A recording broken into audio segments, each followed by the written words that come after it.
नमस्कार दोस्तों, आज भारत के करोड़ों युवाओं के दिल में एक ही सवाल है, हम बेरोजगार क्यों हैं? हाँ, आपने सही सुना। दुनिया की 5वीं सबसे बड़ी इकोनॉमी कहलाने वाले देश में आज हर 3 में से 1 युवा बेरोजगार है। सोचिए जरा, घर में माँ उम्मीद लेकर बैठी है, पिता कर्ज में दबा हुआ है और बेटा डिग्री लेकर भी नौकरी की लाइन में खड़ा रहना पड़ता है। अब तक जो स्टूडेंट ग्रेजुएट्स कर चुका है उनके बेरोजगारी परसेंटेज 29.1 पहुंच चुकी है। मतलब engineer, doctor, MBA, BCom, BSc सब नौकरी के लाइन में लगे हैं, लेकिन नौकरी नहीं है। एक तरफ पेप्सी और कोका कोला जैसी फॉरेन कंपनीज भारत में हजारों करोड़ का प्रॉफिट कमा रही हैं, और दूसरी तरफ एक भारतीय युवा 12,000 रुपए की नौकरी के लिए भी स्ट्रगल कर रहा है।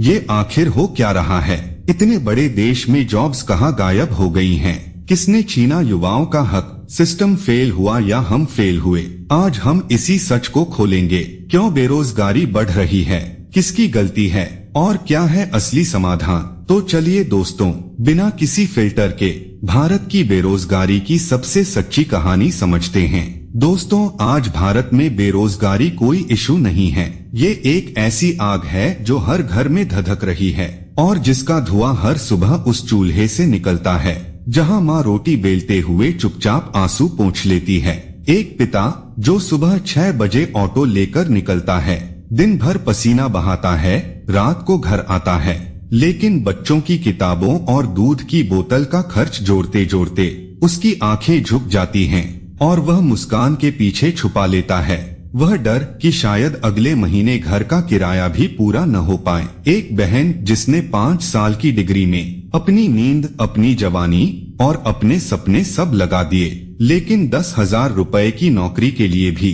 रिजेक्शन लेटर की कोल्ड ईमेल मिलता है और वह चुपचाप बेडरूम में जाकर रोती है ताकि उसके माता पिता उसे टूटते न देख लें। और एक भाई जो 7 साल से सरकारी नौकरी की तैयारी कर रहा है, अपने कमरे की दीवारों पर सिलेबस चिपका रखा है, पन्ने घिस गए, कलम टूट गई, लेकिन हर साल exam cancel, paper leak, dates postpone, और धीरे धीरे उसकी आंखों में चमक की जगह खाली अंधेरा उतरने लगता है। आखिरकार उम्र सीमा खत्म हो जाती है और उसके सपनों का ताबूत उसकी आंखों के सामने बंद हो जाता है। ये दर्द सिर्फ आंकड़ों में नहीं है, ये दर्द हर रसोई में उबलते पानी की तरह खौलता है, जहां गैस की आंच कम कर दी जाती है ताकि रात तक सबके पेट भर सकें। और सवाल ये है, इतना बड़ा देश, 140 करोड़ लोग रहते हैं, दुनिया की 5वीं सबसे बड़ी इकोनॉमी, सारे मिनिस्टर्स स्पीचेस में कहते हैं इंडिया तेजी से आगे बढ़ रहा है, तो फिर युवाओं की जेब खाली क्यों है?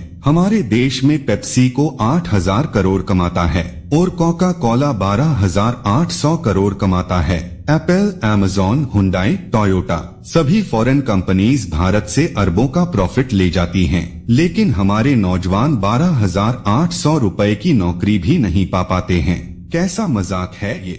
हर साल 3 करोड़ 40 लाख छात्र HS पास करते हैं, लेकिन पूरे देश में medical plus, engineering plus, ITI plus degree colleges की सीट्स 50 लाख भी नहीं हैं। बाकी 3 करोड़ युवक कहाँ जाएं? किसके दरवाजे पर जाएं? किससे रोजगार मांगे? NEET में 25 लाख बच्चे बैठते हैं और इसमें सीट्स है सिर्फ 1,40,000, मतलब 15 में सिर्फ एक बच्चे को मौका मिलता है। और अगर प्राइवेट कॉलेज जाएं तो फीस 60 लाख से 1 करोड़ और 1 करोड़ से 1.5 करोड़ तक पहुंच जाती है। जब 90% भारतीय परिवार 25,000 रुपए महीना कमाते हैं तो ये सपना कौन देखेगा? गरीबी में जन्मा बच्चा डॉक्टर बनना भी नहीं सोच सकता। सोचो कितनी दुखद बात है ये। इंजीनियरिंग में लाखों निकलते हैं, 80% अनएम्प्लॉयबल डिक्लेयर्ड, क्योंकि देश के कॉलेजेस में लैब्स नहीं है, टीचर्स नहीं है, इंफ्रास्ट्रक्चर नहीं है। जब IIT में 40% प्रोफेसर की सीट्स खाली हैं, तो दूसरे कॉलेजेस की हालत क्या होगी? मैन्युफैक्चरिंग जॉब्स 2016 में 5 करोड़ 1 लाख थीं, आज 3 करोड़ 60 लाख बची हैं। सीधा 30% जॉब्स गायब, फैक्ट्री फ्लोर्स खाली पड़े हैं। लेकिन न्यूज स्टूडियोज में लड़ाई बस रिलीजन, फिल्म और पॉलिटिक्स पर होती है। किसी को यूथ की आवाज सुनने की फुर्सत नहीं है। और दोस्तों, सबसे बड़ा धोखा क्या है पता है आपको? प्राइवेट कंपनीज रिकॉर्ड प्रॉफिट में हैं, लेकिन हायरिंग बंद। इन्फोसिस 8,500 करोड़ प्रॉफिट कमाती है, लेकिन रिक्रूटमेंट 0, लेऑफ्स और ज्यादा। टीसीएस 11,300 करोड़ प्रॉफिट कमाती है, लेकिन हायरिंग सिर्फ 1,000 लोग पूरे देश में। सवाल ये नहीं कि कंपनीज के पास पैसा नहीं है, सवाल ये है कि यूथ के लिए जगह नहीं है। और जो कुछ लोग नौकरी में हैं, उनकी हालत भी किसी कैदी से कम नहीं। इंडिया बर्नआउट की रिपोर्ट कहती है 62% एम्प्लॉइज मेंटली एग्जॉस्टेड। पूरी दुनिया में भारत नंबर 1 पर है। मतलब काम करने वालों का दम निकल चुका है और जॉब ढूंढने वालों का फ्यूचर अंधेरे में खड़ा रो रहा है। अब आते हैं सरकारी नौकरी पर। 10,000 सीट्स और 10 लाख एप्लीकेंट्स। फॉर्म भरने का पैसा 1,000 रुपए से 2,000 रुपए, जैसे अनएम्प्लॉयमेंट टैक्स लगता हो। फिर एग्जाम कभी पोस्टपोन, कभी कैंसल और कभी पेपर लीक, जैसे UP police leak, REET leak, Bihar exam leak, UCG NET leak. तुम नाम लो, ये सिस्टम शर्मिंदा करने के लिए तैयार है। 7 से 8 साल तैयारी करते करते बाल सफेद हो जाते हैं, होंठ सूख जाते हैं और माँ की आंखों के नीचे काले घेरे बन जाते हैं। माँ रात को भगवान से प्रार्थना करती है, हे प्रभु मेरे बेटे को एक नौकरी मिल जाए। और बेटा वो जानता है कि सपने उड़ते नहीं जलते हैं। अंत में जब रिजल्ट आता है, रोल नंबर लिस्ट में नहीं होता, तो समाज उसे एक शब्द दे देता है, फेलियर। लेकिन टूटता कौन है? सपना, और सपने के साथ पूरा परिवार। और ये देश कहता है यूथ इज द फ्यूचर, लेकिन फ्यूचर को आज खून के आंसू रोने पर मजबूर कर दिया गया है। असली प्रॉब्लम क्या है? इंडिया जॉबलेस ग्रोथ पर चल रहा है, जीडीपी बढ़ रही है और न्यू जॉब्स नहीं तैयार हो रही है। कंपनीज ऑटोमेशन में पैसा लगा रही है, एआई इंसानों की जगह ले रहा है। एमएसएमईज बर्बाद, स्मॉल शॉप्स बंद। गवर्नमेंट स्लोगन्स का करोड़ों का मार्केटिंग करता है, skill India, startup India, digital India.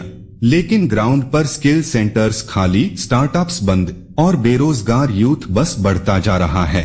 अब 3 सवाल हर युवा पूछ रहा है।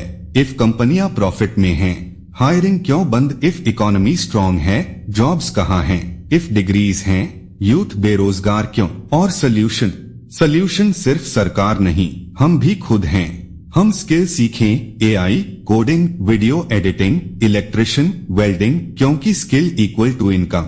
हम लोकल को सपोर्ट करें, जैसे अमूल, लिज्जत पापड़, हैंडीक्राफ्ट्स, जिन्होंने करोड़ों बेरोजगार को रोजगार दिया।